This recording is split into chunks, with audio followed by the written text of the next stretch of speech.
प्रक्रिया है जो ईंधन, ऑक्सीजन एवं निश्चित तापक्रम के फलस्वरूप उत्पन्न होती है। इस प्रक्रिया को हम त्रिभुज के सहारे आसानी से समझ सकते हैं, जिसे आग का त्रिभुज या ट्रायंगल ऑफ फायर भी कहते हैं। जब तक ये तीनों भुजा का मेल यानी एक दूसरे से जुड़ाव नहीं होगा तो आग उत्पन्न नहीं हो सकती, और इसमें से किसी एक भी भाग यानी तत्व को हटा देंगे तो आग अपने आप स्वतः ही बुझ जाती है।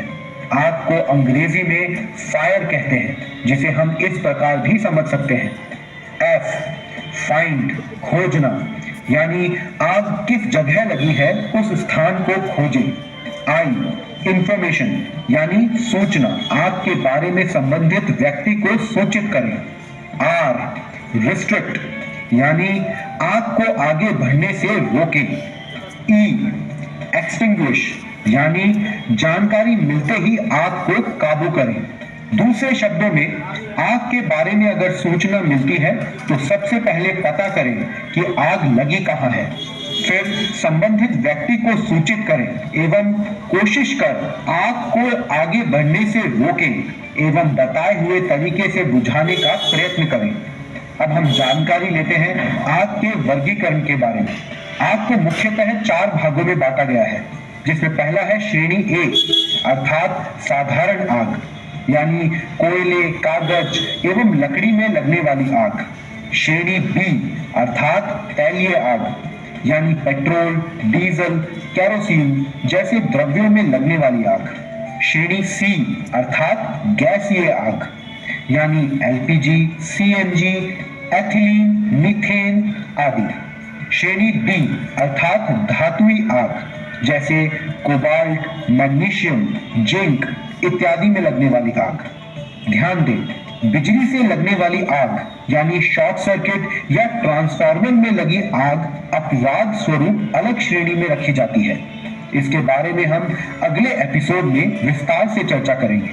आइए अब जानते हैं आग लगने के मुख्य कारणों के बारे में, जिसमें पहला है लापरवाही से लगने वाली आग, जो कभी कभी मानवीय भूल के कारण लगती है। कभी कभी जानबूझकर भी गलत मानसिकता वाले लोग बम विस्फोट जैसी घटनाओं को अंजाम देकर आग लगाते हैं। कभी कभी प्राकृतिक आपदाओं एवं आकस्मिक दुर्घटना से भी आग लग सकती है, जैसे भूकंप, ज्वालामुखी विस्फोट आदि। आइए अब जानते हैं आग बुझाने की विधि के बारे में। आग को हम मुख्यतः 3 तरीके से बुझा सकते हैं, जिसमें पहला है कूलिंग मेथड, यानी ताप को ठंडा कर जलने वाले पदार्थ पर पानी डालकर आग को बुझा सकते हैं। स्मोदरिंग मेथड, यानी ऑक्सीजन को ढककर, जिसमें जलते सामान को ढककर ऑक्सीजन का संपर्क आग से रोक दिया जाता है, जिसे ब्लैंकेटिंग भी कहते हैं। स्टार्वेशन मेथड, यानी ईंधन को हटाकर, जिसमें जलने वाले वस्तुओं को आग से अलग कर भूखा मारना होता है। आइए अब चर्चा करते हैं आग लगने की स्थिति में सुरक्षा कर्मी के द्वारा करने वाले कार्यों के बारे में, जिसमें पहला है चेतावनी। फायर अलार्म तुरंत बजाएं एवं लंबी लंबी विसिल मारें। फायर कंट्रोल रूम को तुरंत सूचित करें एवं 101 नंबर फायर एक्सटिंग्विशर आपातकालीन के लिए होता है, जिस पर तुरंत कॉल करें। सभी कर्मचारी एवं आगंतुक को आग वाले क्षेत्र से हटाकर सुरक्षित स्थान पर ले जाएं।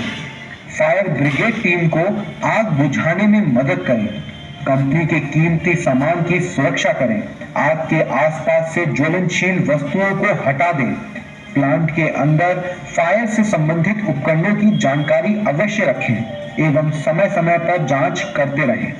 आइए अब चर्चा करते हैं आग लगने पर सुरक्षा कर्मी को क्या करना चाहिए। अपनी पोस्ट को बिल्कुल खाली ना छोड़ें। आग लगने की संभावना दिखे तो उसे अनदेखा ना करें। फायर एक्सटिंग्विशर का प्रयोग बिना जानकारी के ना करें। आग बुझाते समय अपनी सुरक्षा का ध्यान अवश्य रखें। बिजली के उपकरणों में आग लगी हो तो बिना बिजली के प्रवाह को रोके हाथ ना लगाएं। आइए अब जानकारी लेते हैं सुरक्षा कर्मी द्वारा फायर फाइटिंग के दौरान बरती जाने वाली सावधानियों के बारे में। आग लगी जगह पर धुआं से बचने के लिए आग के समीप झुककर आएं एवं जाएं। आग बुझाते समय आग की श्रेणी के अनुसार ही अग्निशमन यंत्र का प्रयोग करें। अग्निशमन का प्रयोग करते समय पास शब्द को जरूर याद रखें, जिसका अर्थ है P, pull the safety clip. सबसे पहले सेफ्टी पिन को खींचे। A, aim to the base of fire, आग लगने वाली जगह को निशाना बनाएं। S, strike on the plunger, fire extinguisher के प्लंजर पर प्रहार करें या उसके हैंडल को दबाएं। S, sweep side to side, extinguisher के पॉइंट को आग के दाएं बाएं घुमाएं। फायर एक्सटिंग्विशर का प्रयोग करने से पहले इसकी जांच अवश्य कर लें। यंत्रों का प्रयोग करते समय हमेशा चंचल रहें। आग से निश्चित दूरी बनाकर ही फायर एक्सटिंग्विशर का प्रयोग करें। धन्यवाद।